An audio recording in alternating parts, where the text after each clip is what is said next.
Good morning or good afternoon, everybody. Welcome to today's webinar, Perfecting Black and White Conversion. So that's what we're looking at today. Basically, all the tools associated with working with black and whites and my processes. If this is your first webinar, my name is David. I'm part of the software sales team based out of Copenhagen in Denmark. And as usual, we have a maximum of 60 minutes today. We should get it wrapped up a little bit quicker than that as well, but no longer than 60 minutes for sure. If you're wondering, you are going to get a recording, so you'll receive a follow-up email sometime tomorrow and you'll be able to access the recording there. You're very welcome and encouraged to submit your questions at any time.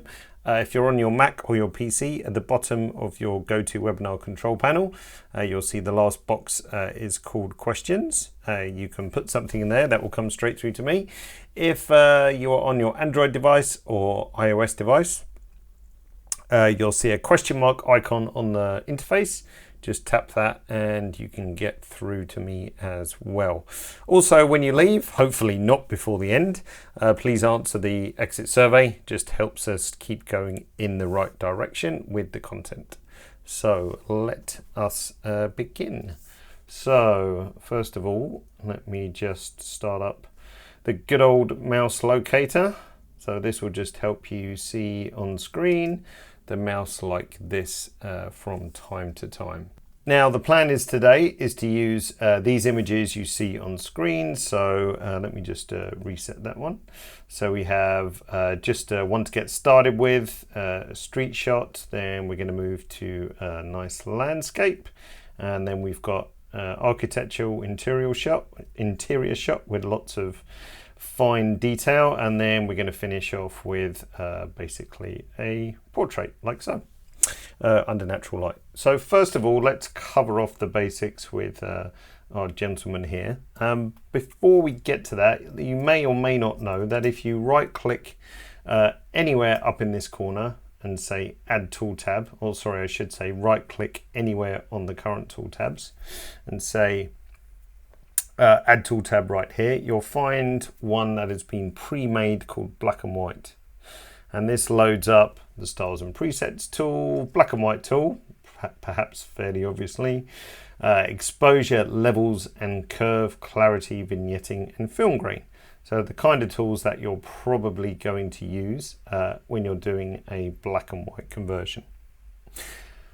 So we go through these images, tweaking them in black and white and picking up various different sort of techniques on the way. Now you can, of course, decide to agree with me or disagree with me, but there really is no right or wrong way when doing it. I will just show you, if you like, my preferred method. So if I was going to convert this image to black and white, for example, you can see, I think we are pretty much at default. Yes, we are. So generally before doing anything, I hate trying to adjust an image that isn't cropped. So this is nothing to do with black and white. This is just a visual thing, but I tend to prefer to crop the image before I actually start to work on it. So step one. Step two, if I'm working with a color image and I know pretty much right away that I'm gonna go black and white, then I will do some basic corrections first. Now this image is pretty bang on out of the camera. It's from Eric Ronald in Australia, who's a wedding photographer. If anything, I mean, it's pretty much perfect. We could bring the levels in slightly here. I imagine this highlight here is probably just the sky. If I turn my highlight warning on, actually there's a little bit there, so I won't be quite so aggressive. I'll just set my levels like so. And the goal is really, when I'm going to do a black and white, is that I don't want to do too much editing in color, but I want to just get some basic things out the way. And when we move to the next image, which is going to be our landscape one, you'll see a little bit more editing on the basic side of things. So first of all, we're going to go to our black and white tab. A good question from Juan. He says, can the white balance affect the black and white result? It can actually. So when we go to black and white, we'll play with the white balance, you can see. But saying that, it has to be pretty extreme. So if it's, you know, a little bit out, I mean, I wouldn't worry about it. Like this white balance is probably fine.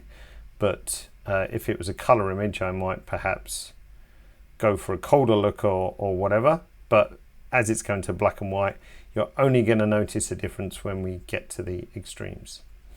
So the black and white tool, you see the first tab is called color sensitivity. That's a good name for it. And the second tab is split tones, which we're going to come back to right at the end. And there's a good reason for that, because there's actually a better, if you like, more modern way to do split tones. So if you're interested in split tones, let's hold that thought. So enable black and white, that takes us to black and white, of course. And then you have the color channels represented on the left-hand side, and it's really just a simple density slider. So if I pick up the red channel and just grab that and move it to the left, you can see his bag, which I think is an orangey red, yes, gets somewhat darker. So you basically can control the density of each of your individual colors. Obviously the yellow is going to affect the bag too, as it was orangey. Doubt there's a lot of green going on, just the trees in the background. Cyan, like so. Blue, also in the walls. And magenta, not a lot happening. So it's kind of a way to manipulate the look that you want, and in some ways, if you like, affect the contrast as well. So I get my base settings here, and that's when I then decide to move on and think about, really the next step for me is contrast, and also contrast here using the curve, and also clarity.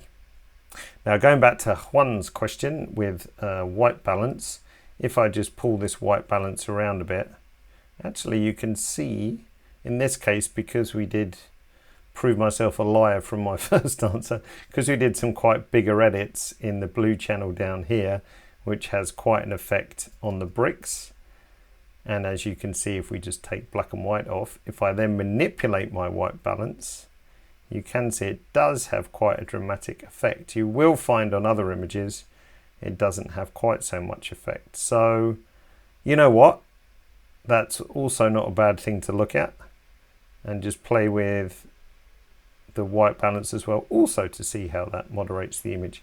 It's not something I generally do, but it could be another interesting method. But I suppose the only danger of this is that the results are, you can't predict what's going to happen. So if you're a control freak like me, then it's harder to actually know the effect of pulling the slider in either direction. So I personally, I think I would shy away from it. See the negative effect of this, if you look at his pant leg, trouser leg, that it's actually starting to get a bit too dark for my liking. See, I prefer it something like that, closer to the original white balance, if you like. Anyway, going back, and we spoke about contrast and clarity. Now I tend to favor clarity a lot in converting black and whites, and the reason for that is that personally I don't think there's anything worse than seeing shadows blocked up on a black and white image. It just doesn't look attractive. So if we go a bit, over the top with the contrast, this is personally for me, I mean this image doesn't look too bad, but I don't like the blacks getting too dark themselves. So I'm often a little bit hesitant with pulling the contrast slider too much, but preferring to work with clarity. Now, if you're not 100% sure what clarity does, then clarity is a contrast adjustment, but it's centered, if you like, sort of from around here, I guess, to around here. So a mid-tone only adjustment. So the contrast goes up in the mid-tones, but you get left with a little bit of wiggle room in the shadows, so it doesn't block up so much. So if let's just go back to our black and white tool tab, and then we bump up the clarity to sort of something around here, I get a nice boost of contrast. I'll show you before by clicking on clarity. So that's before and after, maybe a bit too much there, David, before and after, but it's a nice contrast boost, but I'm not, really blocking up the blacks into something a little bit ugly. The only other thing I would do with this shot, this one's relatively easy, and we'll look at the other tools, don't worry, when we get through to the other images.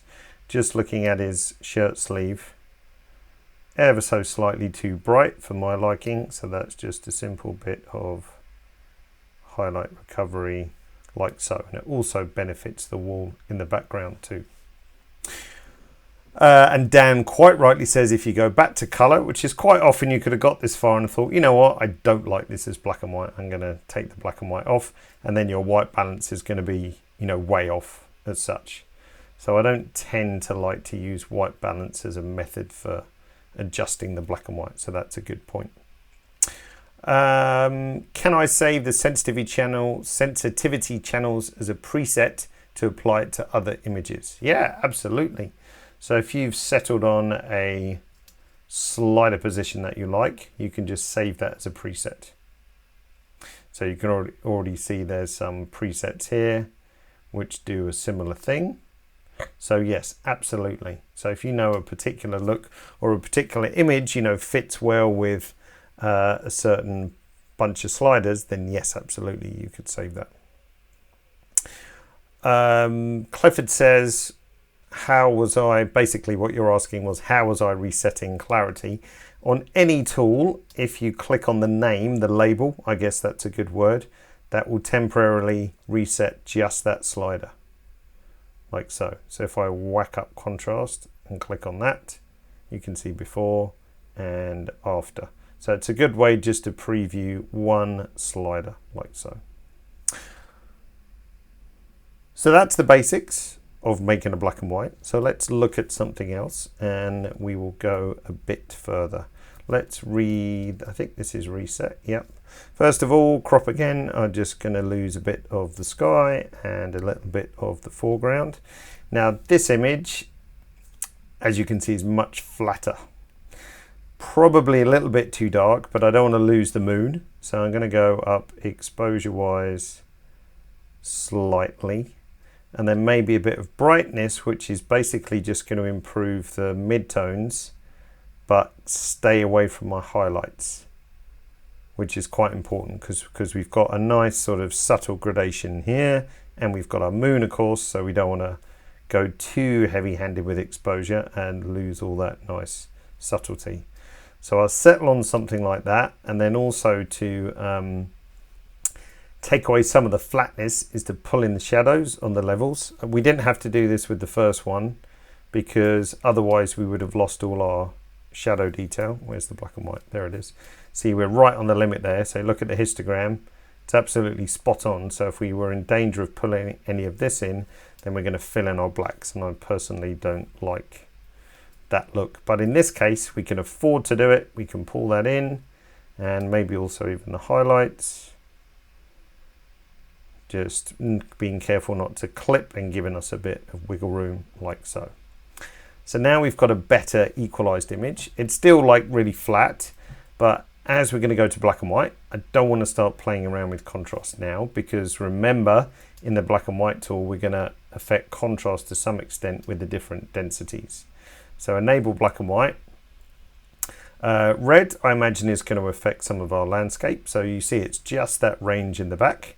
So we could make it very dark or very bright. I'm just going to darken it down a touch. Yellow, look at that. It's really just sort of isolating the tops of the hills where I guess the last of the sun is bumping on it. So we can really sort of play with our contrast there. Green, I doubt anything's going to happen. Double click a slider, takes it back to 0, by the way. Cyan, let's see. That's literally just that shadow in the mid-range. So I could darken that. Blue, also that shadow in the mid-range. And this is a funny one. Look what the magenta slider does on this image. It's literally just that little bit of haze up on the horizon, well, not the horizon, but on the edge of that. So we've got quite a lot of control there. So I'm going to go with that. So that's my basic correction in, but you see it's still pretty sort of flat and lifeless. So this is going to need some clarity, but I'm going to be careful probably not to go too crazy. So let's put in some clarity. I'm probably going to just stop there, and then we can do some more, because the amount of clarity is enough for this area, sky to mountain range, but I reckon I could do with a bit more in the foreground as well, but we'll handle that separately.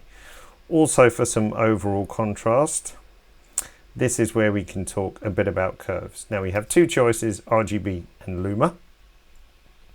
Now I tend to always deviate to using the Luma curve because I know that I'm not going to affect the saturation of the underlying colors, if you like.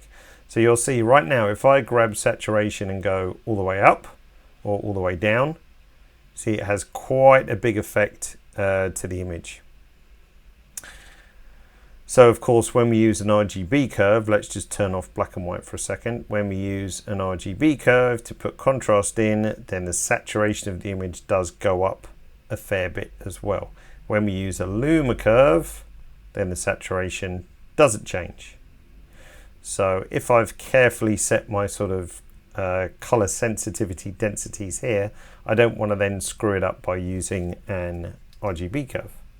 So Luma wise, I can be a bit more comfortable with what I'm going to do, like so, without affecting, at least I'm only affecting contrast, I'm not getting some other unwanted effect. Got to be careful there because I've lost my moon. So this is going to be a very teeny curve. If you want more sensitivity, don't forget you can drag out the curve and make it bigger. So if you really want to have sort of fine point control, then you can do so quite nicely. Now this spike here, notice that, whoops, excuse me, wherever I put my cursor on the screen, you see the orange line that's showing me the density I'm editing. So I don't want to really brighten the sky much more, so I can just carefully isolate that in my curve. So this just gives me a little bit of a bump in the 3/4 tones, and then down here, around here, we just darken that ever so slightly and then lift up our midtones a little bit. So if you need super curve precision and you've got two monitors, then you can bring it out and enlarge it, and it just makes those fine ones, making it a little bit easier. Now I said I'd like to do a bit more in the foreground, so very easily we're going to make a gradient mask. Where we start drawing, the mask will be the strongest, and where we finish drawing, it's faded to 0. So I don't want to go much more than that. If we press M, that's the mask we've had. So I might just redraw it to something like that. So it just spread up a little bit more. And then if you remember, we had some clarity on the background, it's 52, but I'm going to put more on this one. So you can double up on clarity. The image can take it, it's no problem at all. So we can liven that up even more. And I might just, it's getting a bit dark over here, so let's just pull in a bit of, tiny bit of shadow recovery. But now we've got lots of super nice contrast, but we've still got highlight detail. Looks really nice. Philip says, I might do a round mask and do a little HDI, see if I could pull out the man. Yeah, you probably could actually. We're going to do some local edits on a different image, but I'm sure you could just do a perfect circular brush on the moon and just bring it out. Absolutely. Someone asked this morning, there's quite often a misunderstanding of what structure does. Somebody thought that if you had a lot of clarity, you needed to do negative structure. So definitely not. I mean, this image is quite a good example of what structure does. You see all these very, very fine rock striations, I guess is the right word, or cracks for the layman. Then structure will just help to accentuate and bring those out. Works the same for, you know, animal fur, for example, architectural details, which you'll see on the next shot, and so on. So if I bring up the structure, then we can actually improve those. I don't know if you'll see it on the webinar transmission, but if I click on the structure label, that's without structure. If I let go, then it just bumps it up a little more. Especially if you're going to go to print, then do think about putting a dollop of structure in there, because it really helps it jump off the paper as well. Looks really lovely sort of in those middle areas. So I think that's probably where I would stop there. If I was going to do more work, it wouldn't be so interesting for you to watch. I'd probably do a little bit of local adjustments, like I think on the color one I did. I've got some like local darkening just to darken some rocks and lighten other areas of the image. So I might do that on the black and white, but I actually quite like where it's ended up. If we option click on the big reset, so that was how it came out of camera, and then with our black and white adjustments, that would print super nice, I reckon.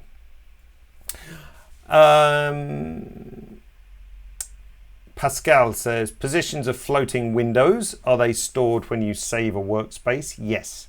So if your workspace contains a floating window, when you save it, it will definitely be there. So yes, that makes sense. Film grain, yes, Alan, we're going to come to later. Don't worry.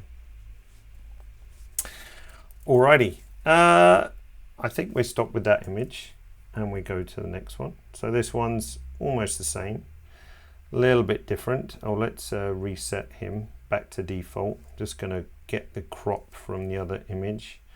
So let's get our crop and rotation like so. We don't need to see the people. Now this one I would probably be tempted to white balance it just a touch, as we do like so. Just in case I decided to go back to color, then as Dan says, we wouldn't have to mess around with the white balance again.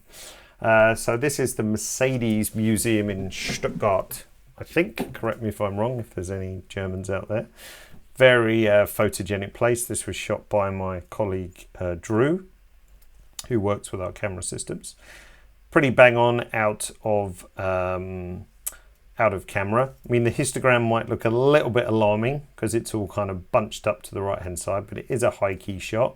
But if you're nervous, if we turn on our exposure warnings and look at our preferences, you can see that my preferences or my exposure warning starts to kick in at around 250. If I pull this all the way out to 255, we've still got a little bit of blown highlights, but it's mostly see on these very bright specular areas. So if I was super worried, I might just bring in highlight recovery a tiny bit, but I'm not that bothered about it because they're not really ugly or glaring out. I mean, that's this one here, that's a window reflection, so you know it's kind of going to be bright.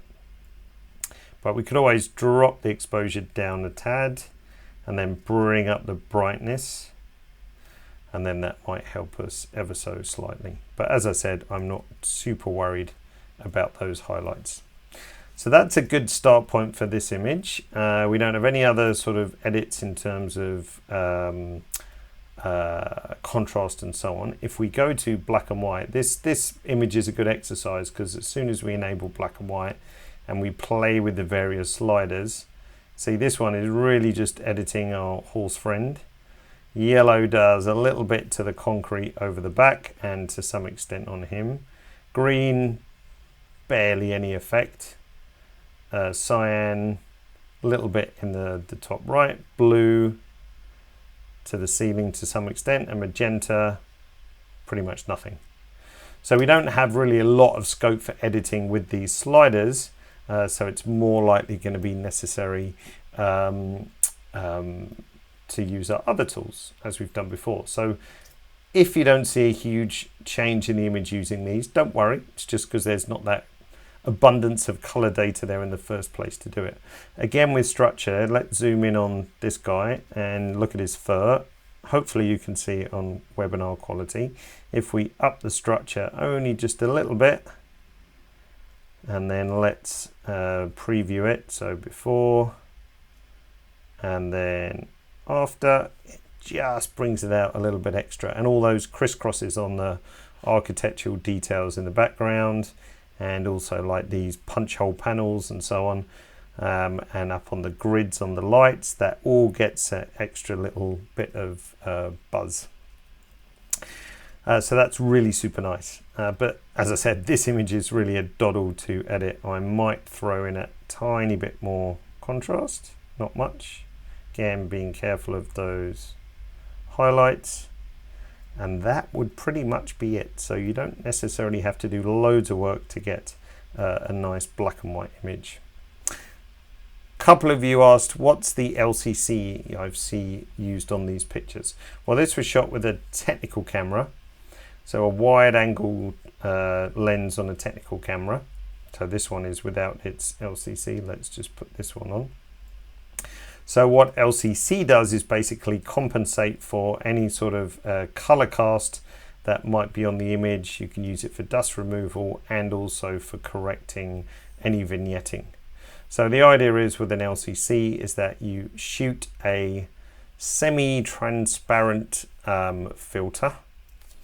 So let's see if I can find a picture of something on Google that I am trying to talk about. You can buy them from Phase 1 partners and so on, but I guess the sort of household analogy I can give is something like a Pringles lid, if you know what Pringles are as the snack. Basically just has to transmit light but be very, very blurry. So you take a shot with that, you create the LCC, and then that will of course map out any weird color anomalies or vignetting, and then you can apply that just with the standard copy and apply across to other images. Now the nice thing that what you can also do with an LCC is get rid of dust. So you'll see if this was my LCC shot and I said create LCC, I can say include dust removal information. So if you have any annoying dust spots that are stuck to your sensor, those will be mapped out, and then if you apply an LCC to your image, you can say dust removal and it will get rid of all the dust. So it's a really handy little feature, LCC. If you want to know more about it and how to perhaps use it in a better way that I've explained, help.phase1.com, LCC, removing lens casts with the LCC tool, and you'll see down here you've got removing sensor dust, and that shows you how to do it. I mean, what an LCC file looks like when it's shot. Let's see if I have one. There we go. So that's basically what it looks like, because it was just shot through a transparent, semi-transparent filter, and then that belongs to this image, for example, or I think it's that one actually, and that would just correct for any lens cast, etc. As you'll see, if we have this image and I just reset it, so that's what it looks like. You can see the color cast here, weird color cast going on. There's probably some dust on the sensor. You see there's a dust blob there. So if I say create LCC and say create, Capture One will read it. And then we can say dust removal and jobs are good. So then it will remove all that color cast and so on, and then basically apply that to an image. So mostly designed for the wide angle lenses and technical cameras, but for dust removal it's really super handy. All right, let's go back. Horsey friend there, for example. What was John asking? John was asking, how do I explain, how did I get the crop from one image to another? Well, let's get rid of the crop and the rotation. So this is cropped, and we want the crop from this image onto our other image. So if I select them both, so I just did a command select, or you could do a shift select, for example, but this is the donor. So this is the one with the right crop. This is the recipient. You know it's the donor or the primary variant because it has the thick white border around the outside. Now in the crop tool, there's a little up down arrow. So I can either click that and say apply, or to suppress this dialog and just basically do it without looking at the dialog. If I shift click, then you see it applies the crop. And if I shift click on rotation, it applies the rotation. If I shift click on LCC, then it will apply the LCC, and so on and so forth. So very easy to do so. Alrighty, let's do our almost final image, which is a bit more extensive and has a few more edits and things. and then we'll look at the split toning. So let's reset this back to color. Image from Brian Rolfe, photographer here in the UK, shot on a Fuji, I think, so it looks great out of camera, as they tend to do.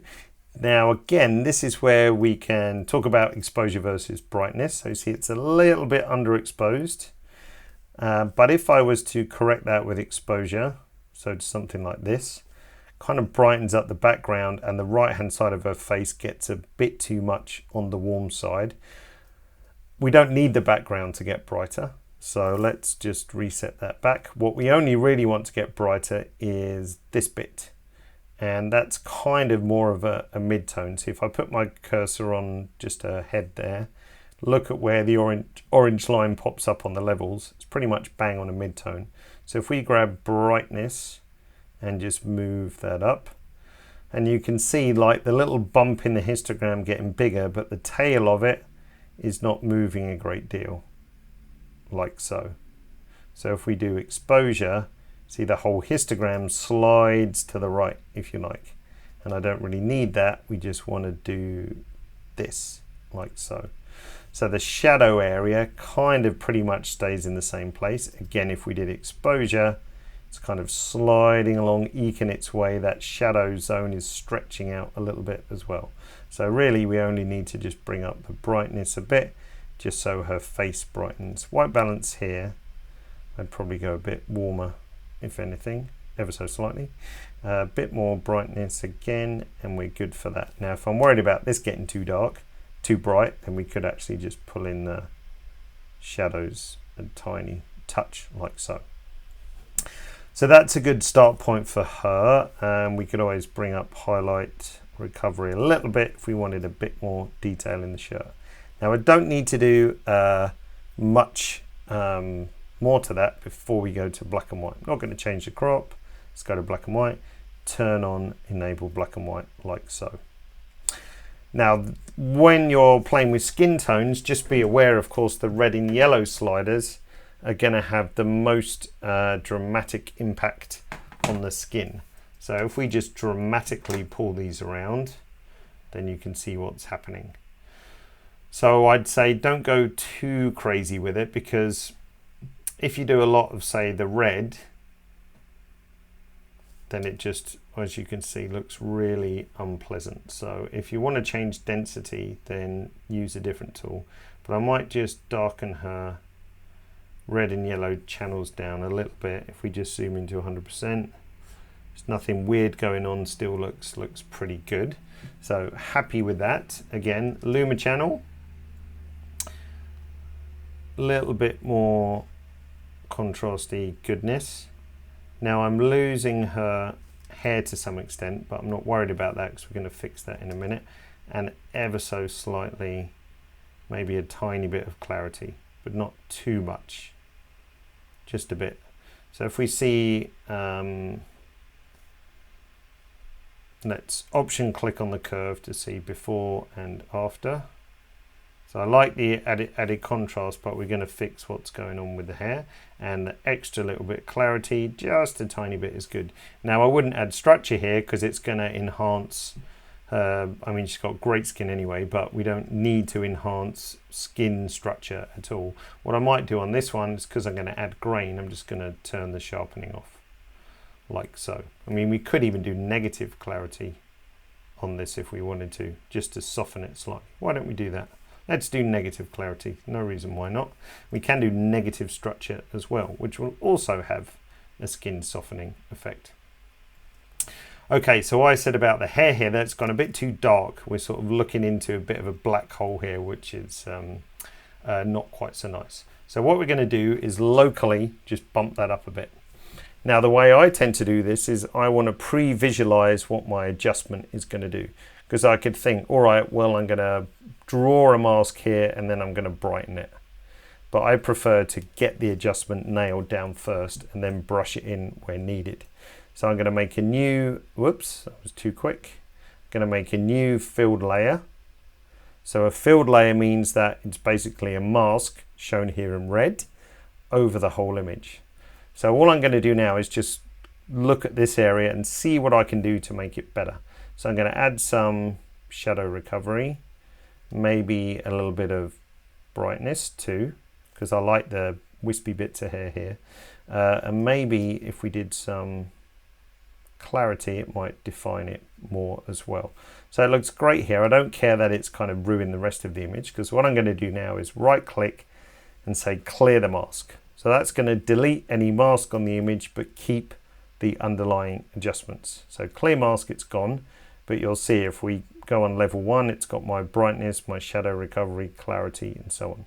So now I'm going to grab a draw mask brush, press B for brush on my keyboard, just check my parameters. We've got a nice low flow, which basically means as I move the brush back and forth, that will build up my adjustments in 8% increments, because flow is set to 8. So it allows me to build it up in a very slow controlled way until I feel that it's good enough. I can say stop. So I'm going to go over here, and then we're just going to gradually brush in this area those adjustments, and I can do more brush strokes where I think it needs more and less where I don't think it needs as much. We could even do a little bit over there as well. So now if I turn this off, you can see before and after. So it just basically lifts that little highlight there. Much nicer. As I said with this one, we wanted to look at film grain, and with regards to film grain, let's just pull this out, and we're going to zoom into her at 100%. See, so you can see what it's done here, like so. Let's turn that layer on and off. Let's turn that layer off. So before and after. And you'd never know there was a local edit there. It looks very natural, very subtle. And the reason why it looks natural and subtle is that because it was built up slowly with that low flow. So really important. Okay, now with the film grain, Pascal says, what are the different types? Good question.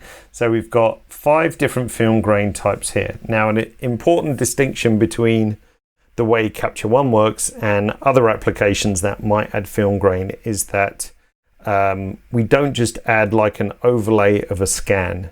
So traditionally, the easy sort of cheating quick way to add film grain to an image was to scan some film stock and then just apply that as a semi-transparent overlay to the image, but it wasn't very natural looking because film grain didn't behave, if you like, in a linear way. Depending on the resolution of your camera, pixel width, whether it's a shadow, whether it's a midtone, whether it's a highlight, this all affects to some extent how the grain will look. So we've done a mathematical simulation of grain, which will sort of change its behavior based on the underlying image. Now, 4 or 5 different grain types sort of illustrated by their name, and then you have 2 sliders. So impact is basically how visible the grain is, almost like opacity. So at 0 you won't see the grain at all, and at 100 the grain is much more visible. And then the granularity is basically how grainy. See, the more I push it, the more grainy it gets. So you can moderate these 2 sliders to get a nice look. Now my favorite tends to be either soft or silver rich, because Pascal, you were saying I quite like it to remain relatively natural looking. So something along,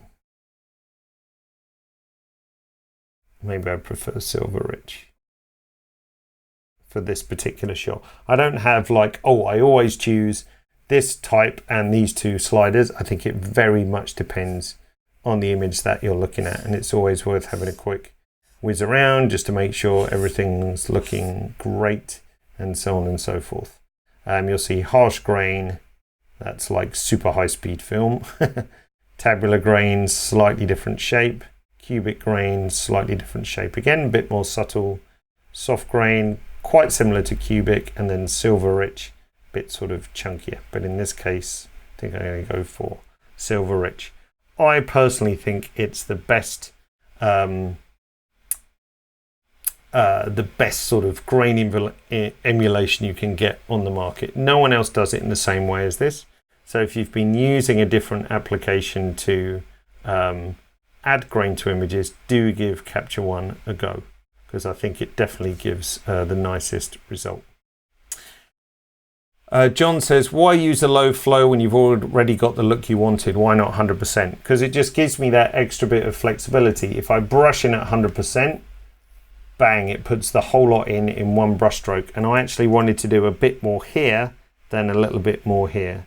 So whether that was actually the final case or not. So if you look at the mask and if you do Option M, so Option M gives you the grayscale mask. So you can see that there's more adjustment placed here, here and here than there is compared to here. And there's just a tiny bit over here. So it just gives you that greater flexibility when you're drawing the mask. If I had it set to 100, it tends to be a bit more obvious as well what you've done. So I'd always advocate a low flow. So there's our nice bit of grain thrown in as well with some local edits. I mean, the only other local edit I might do is potentially, no, I think I just bumped. I was thinking maybe her head's a bit bright here, but it's actually fine. Matt said, we're keeping a color copy open in another window help narrow down color slider effect in black and white conversion. Yeah, probably would actually. I tend to go for the unscientific method of waving sliders around. But if you think, okay, I know that when I play with blue, it's probably going to have some influence on her shirt, as you can see, like so. So that could be a good way to do it. It's a nice tip, Matt. Is the grain more suitable on skin? In that case, a layer mask is recommended. You can't use the grain tool on layers. It's all or nothing. Same with the black and white tool, cannot be used on a layer. It's not because we're mean and nasty, it's just a technical limitation as it stands currently. But yes, it could be nice to be able to add grain locally on skin at some point or something like that. Now, the last thing we were going to mention is split toning. And I said I don't tend to use this tool here because it's not as sophisticated. But how it works is basically you pick a hue for the highlights. Let's say we wanted warmish highlights and how saturated they want to be. And then you'd pick a hue for the shadows and then how saturated they want to be. But personally, I don't think it gives you much control and I don't like the desired effect.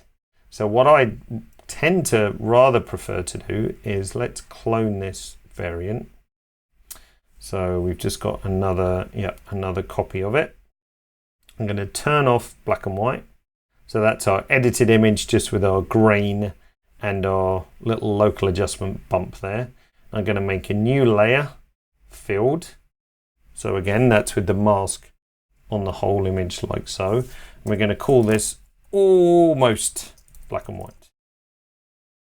And I don't do a lot of black and white. I tend to do a lot of this almost black and white because I just prefer the end result. So on our almost black and white layer, which is filled, if you remember, we're going to instead use the color balance tool and let's stick to it an exposure tool like so. So now we're on our little floating palette here, for example. Tell you what, let's make the color balance tool a bit bigger and stick that guy to it. All right, so now we've got our near or almost black and white. So I'm going to take the saturation right down, something like that. And now we've got the ability to tint shadows, midtones and highlights. So like a triple tone using the color balance tool. So if we wanted to say cool shadows, let's warm up her skin a little bit and also maybe her shirt. And then we can really sort of have almost nothing to a bit more to obviously if we went all the other way. But this is how I tend to do like really nice, I think, subtle color grading with a drop in saturation and playing with the color balance tool. The reason why we do it on a layer is because obviously we can turn it on and off to see the effect we're having. And we can also change the opacity. So we can always blend that in with the layer underneath to give us even more sort of another layer of flexibility as well. And what's more, if you're totally not into using curves, don't understand them or don't wish to use them, You've also got in the shadow, midtones and highlights, this slider on the right hand side. So this will make the shadows darker or shadows brighter, as you can see. Same goes for highlights and midtones as well. So you've got another way of playing with contrast too by just using this.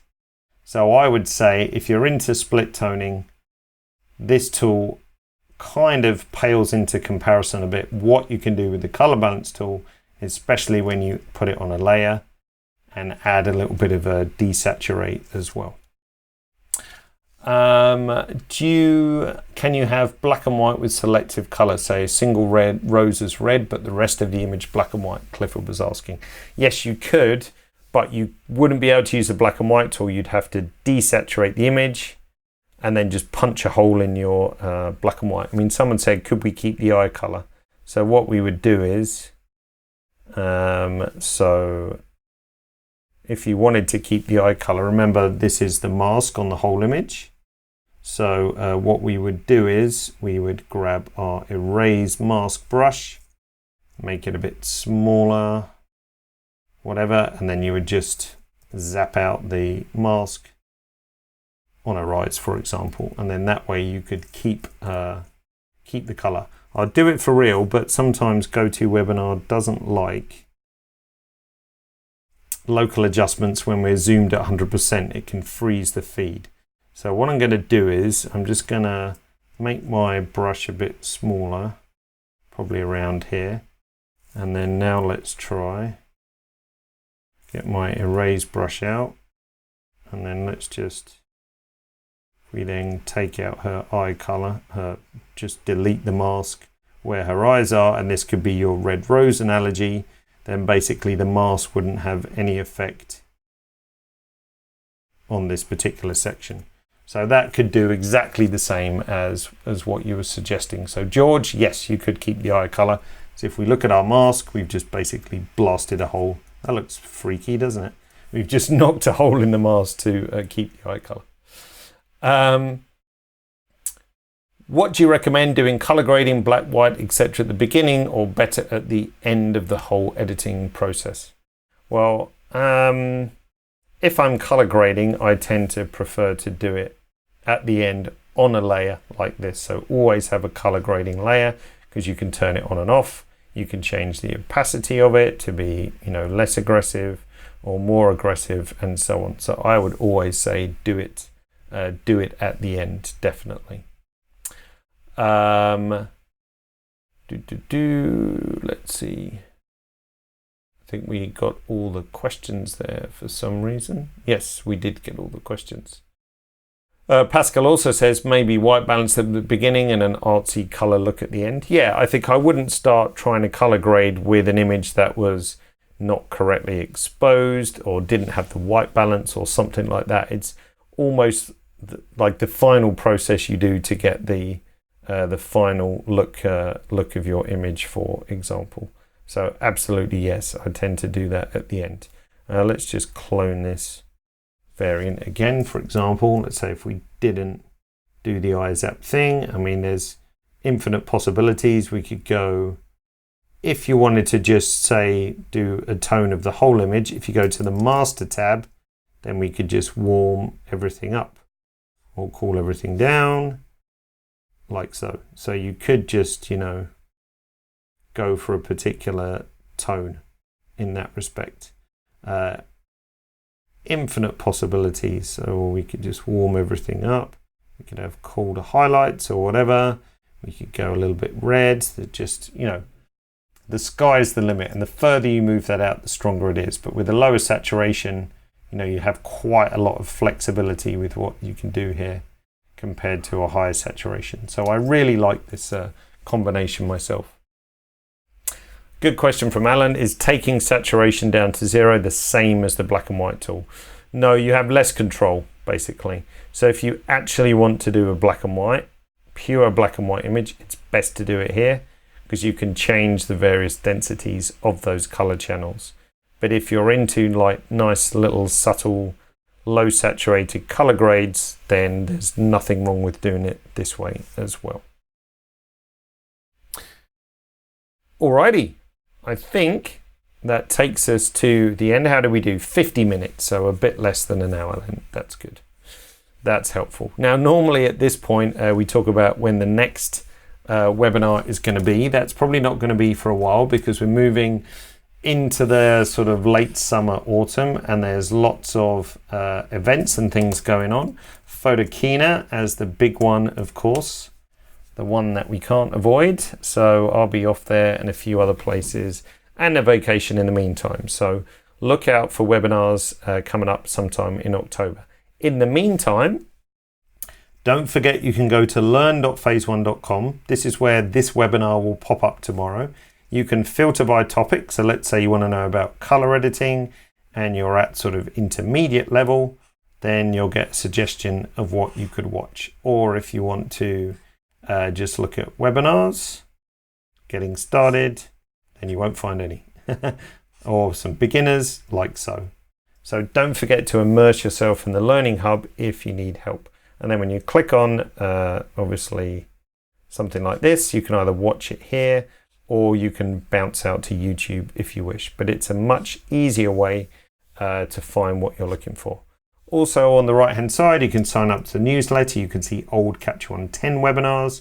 You can check here for upcoming webinars as well. And don't forget, in Capture One itself, if you go to the Resource Hub, you can also keep an eye out on tutorials, webinars, sign up for new ones, and you'll always find the latest recorded webinar in the Resource Hub as well. So even though we might not be around live for a while, you can still immerse yourself in the Learning Hub. Matt says, any new features in the work for the near future? There could be, I can't tell you, but there's always new features in the works. It is a continual update process. Don't you worry. Alrighty, so many thanks to you ladies and gentlemen appearing today. Hope to see you in the future sometime soon. And as I said, look out for new webinars on the Learning Hub and on the Recording Hub, Resource Hub. And we'll be back in October. When you exit, please take a minute to answer the exit survey if you can. Take care, everyone, and hope to see you soon. Goodbye.